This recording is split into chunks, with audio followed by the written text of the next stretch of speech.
Okay students, अब इस video में हम आगे हमारा जो टॉपिक है केमिकल इक्वेशंस वो आगे कंटिन्यू रखते हैं। देखो, केमिकल इक्वेशंस में दो चीज़ें होती है, reactants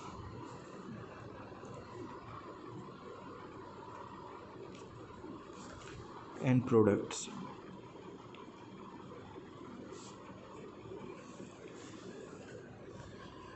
okay, reactants and products, जो चीज़ें आप मिक्स करते हो रिएक्शन से पहले, ठीक है, जो चीज़ें मिक्स होने से पहले जो चीज़ें थी, जैसे यहाँ पे लीड नाइट्रेट और पोटेशियम आयोडाइड, जब दोनों मिक्स हो गए तो ये KNO3 और PbI2 बना।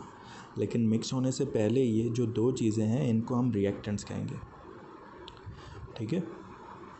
दो भी हो सकती है, कभी तीन भी हो सकती है, कभी बहुत सारी भी हो सकती है। लेकिन जो चीज़ें हम मिक्स करते हैं केमिकल रिएक्शन में स्टार्टिंग में, इनिशियली, इनको हम रिएक्टेंट्स कहेंगे।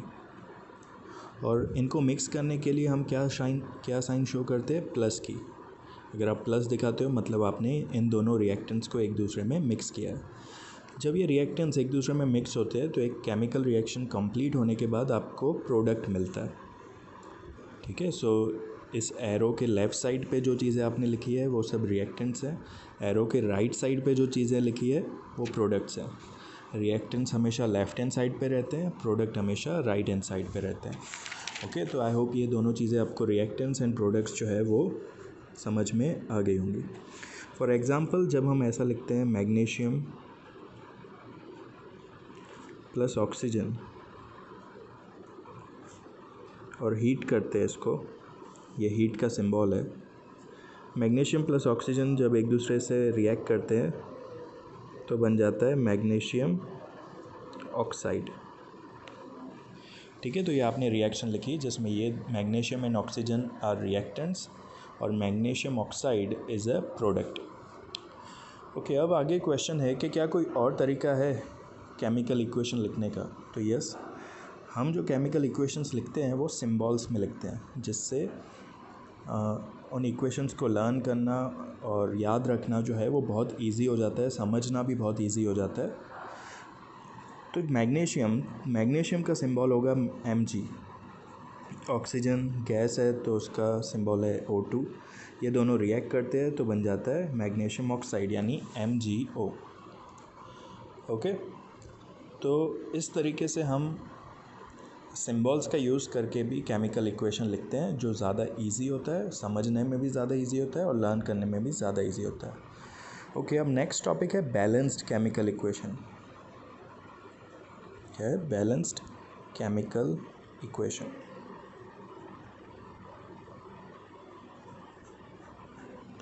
बैलेंस्ड केमिकल इक्वेशन का मतलब होता है कि number of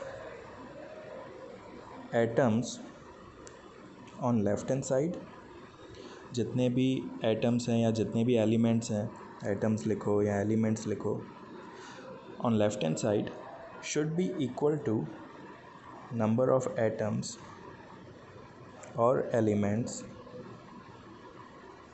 on right hand side. जितने एलिमेंट्स लेफ्ट हैंड साइड पे उतने ही राइट हैंड साइड पे होने चाहिए। जैसे कि देखो, इस इक्वेशन में ऑक्सीजन कितने हैं, ये हमारा लेफ़्ट साइड है। लेफ़्ट साइड में ऑक्सीजन कितने हैं, 2 है। यहाँ पे ऑक्सीजन कितना है, 1 ही है, मतलब बैलेंस्ड नहीं है। अब आपको बैलेंस बनाने के लिए यहाँ पे इसको 2 से मल्टीप्लाई करना पड़ेगा। आप यहाँ पे डायरेक्ट 2 नहीं लिख सकते, ओके, क्योंकि केमिकल फार्मूला चेंज हो जाएगा ऐसे। तो यहाँ पे आप 2 लिखते हो, यहाँ पे 2 लिख रहे हो, मतलब इसकी अमाउंट डबल हो गई। केमिकल फार्मूला चेंज नहीं हुआ, 5 ग्राम से 10 ग्राम हो गया, बाकी है वही चीज़, ठीक है। तो ये 2 MgO बन गया। लेकिन जब हमने ऑक्सीजन को बैलेंस करने के लिए 2 लगाया तो मैग्नीशियम भी 2 हो गया।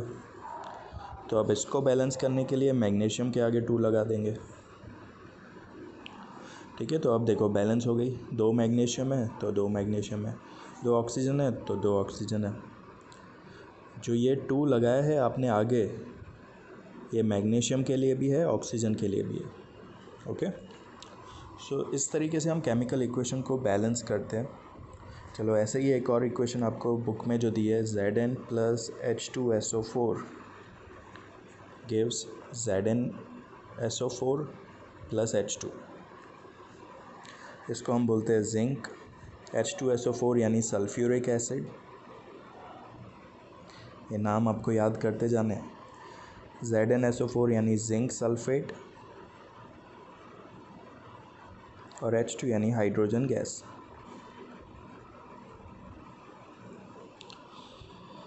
ओके, चलिए अब देखते हैं ये बैलेंस्ड है या नहीं। तो चेक करने के लिए हम एक टेबल बनाते हैं, left hand side, right hand side.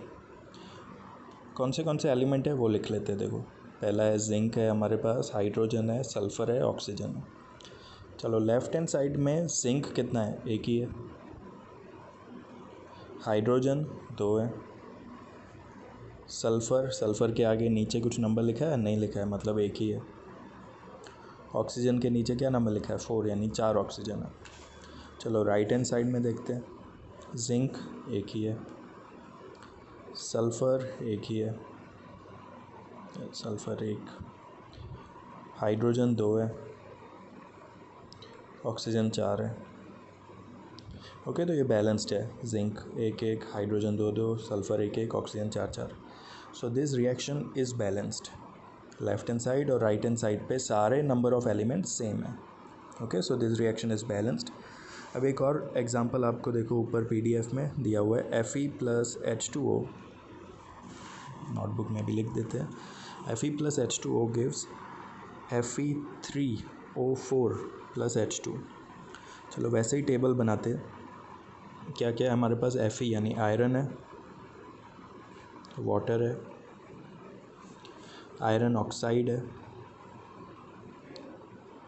और हाइड्रोजन गैस है। चलो Fe लेफ्ट हैंड साइड में और राइट हैंड साइड में कितने हैं वो देखते हैं। देखो लेफ्ट हैंड साइड का पहले काउंट कर लेते हैं। Fe है, हाइड्रोजन है, ऑक्सीजन है। Fe कितना है, एक ही। हाइड्रोजन 2 है, ऑक्सीजन एक ही है, राइट। चलो अब यहाँ पे देखो, Fe कितने हैं, 3। ऑक्सीजन कितने हैं, 4 ऑक्सीजन है, ऑक्सीजन में लिखेंगे, और हाइड्रोजन है 2। अच्छा, मतलब हाइड्रोजन तो बैलेंस है लेकिन Fe और ऑक्सीजन बैलेंस्ड नहीं है। अब देखो यहाँ पे 3 Fe है, यहाँ पे एक ही है, तो इसको 3 से मल्टीप्लाई कर दो तो हो जाएगा बैलेंस्ड। ऑक्सीजन यहाँ पे 4 है, यहाँ पे एक ही है, तो इसको 4 से मल्टीप्लाई कर दो, हो गया। लेकिन जब आपने इसको 4 से मल्टीप्लाई किया तो 4 2 8, हाइड्रोजन भी 8 हो जाएंगे, तो यहाँ पे भी 4 से मल्टीप्लाई कर देते हैं, तो यहाँ पे भी हाइड्रोजन 8 हो जाएंगे। चलो अब इस रिएक्शन में देखो, FeHO, left hand side, right hand side. Left hand side में Fe कितने हैं, 3 हो गए। अब हाइड्रोजन 4 2 8 हो गए, ऑक्सीजन 4 1 4 हो गया। राइट हैंड साइड में Fe 3 है, ऑक्सीजन 4 है, 4 लिख देते हैं, हाइड्रोजन 4 2 8। चलो हो गया बैलेंस्ड। तो इस तरीके से आपको सोच के मल्टीप्लाई करना है। जितनी आप इसकी प्रैक्टिस करोगे बैलेंस इक्वेशंस को बैलेंस करने के लिए, उतना ज़्यादा आपके लिए बेटर होता जाएगा। ये जो मैंने आपको स्टेप समझा है, 3 से मल्टीप्लाई करना है, 4 से मल्टीप्लाई करना है, तो यही स्टेप्स जो है वो स्टेप 6 तक आपको दिए हुए हैं और आपको एक्सप्लेन किया हुआ है।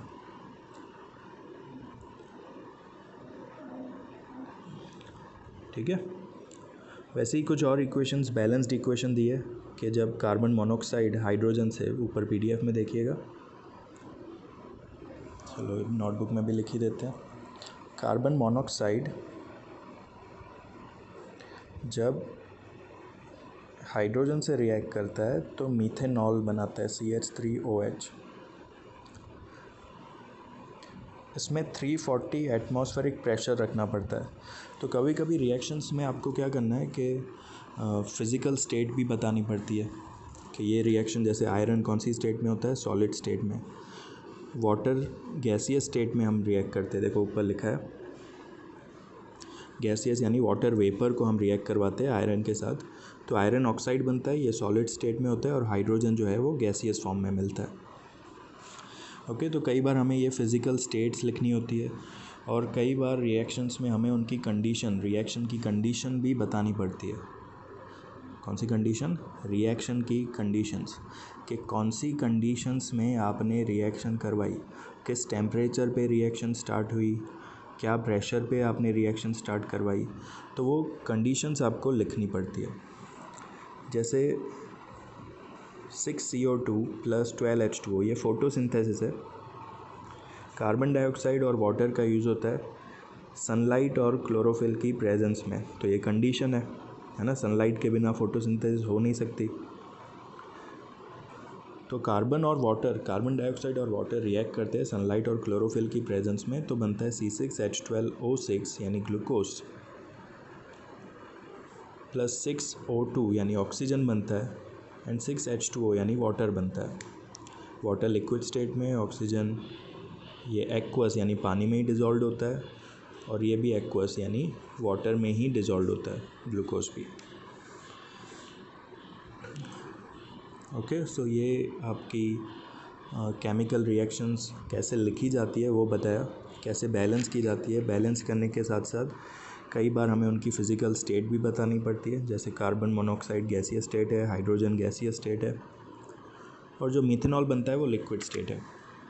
ठीक है, तो दो गैसेस मिलके एक लिक्विड बना रही है 340 एटमॉस्फेरिक प्रेशर पे, ये प्रेशर है। ओके, सो इस तरीके से कंडीशंस भी आपको बतानी पड़ती है कई बार रिएक्शन में, ताकि एक ही लाइन में आपको पूरी रिएक्शन समझ में आ जाए, आपको पैराग्राफ लिखना ना पड़े, पैराग्राफ को समझाना ना पड़े। इस रिएक्शन से ही आप पूरी डेटा आपको समझ में आ जाती है कि कार्बन डाइऑक्साइड और वाटर रिएक्ट करते हैं सनलाइट और क्लोरोफिल की प्रेजेंस में, तो glucose, oxygen and water produce होता है। ओके, सो आज हम यहाँ तक ही इसी टॉपिक तक रखते हैं। इसमें नेक्स्ट टॉपिक में हम टाइप्स ऑफ केमिकल रिएक्शंस करेंगे। पांच टाइप ऑफ केमिकल रिएक्शंस होती है, तो उनको हम उनको समझेंगे नेक्स्ट लेक्चर में। Okay, thank you, have a nice day, bye bye. Video देखिए, इसको मैक्सिमाइज़ समझने की कोशिश करिए, और जितना हो सके केमिकल एलिमेंट्स को लिख के रिएक्शंस को लर्न करना शुरू कर दीजिए। Okay, thank you, have a nice day.